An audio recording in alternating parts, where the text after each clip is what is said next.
Okay guys, we have here a graphics card. This is a GTX 560 Ti. So I will test it by voltage checking. So first let's start our motherboard.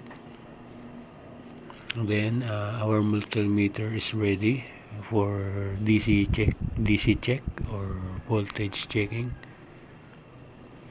Okay, now let's try to measure.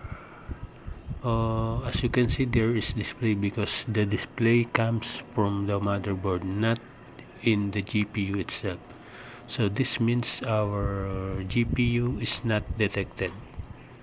Okay, so let's measure the first voltage rail in DC mode. I will check the 12 volts from the 12 volts finger and then the 3.3. Now let's check the 5 volts.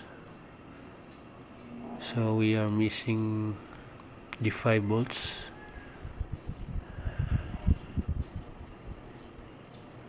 So the input is 12 volts, but we are missing the 5 volts. Okay, so that's the number one problem. So it was undetected. If the 5 volt is missing, the rest of the secondary voltages won't generate. So we have a undetected GPU. So this is the, I guess, the BIOS chip. So in here this is the, let's measure the 12 volts external. Why there's no voltage in here?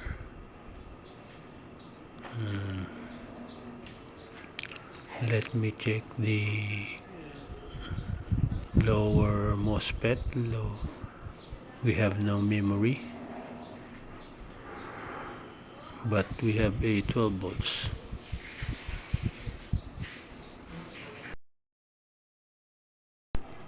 And this is a regulator too, and I cannot see the voltages in here.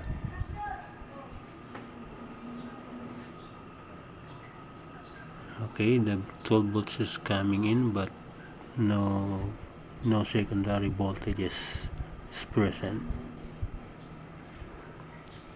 In this case, we have a undetected GPU.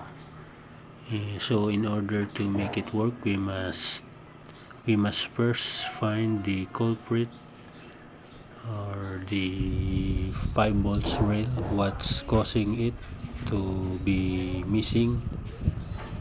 We need to find the culprit. We must turn on the 5 volts first in order for it to work. Okay,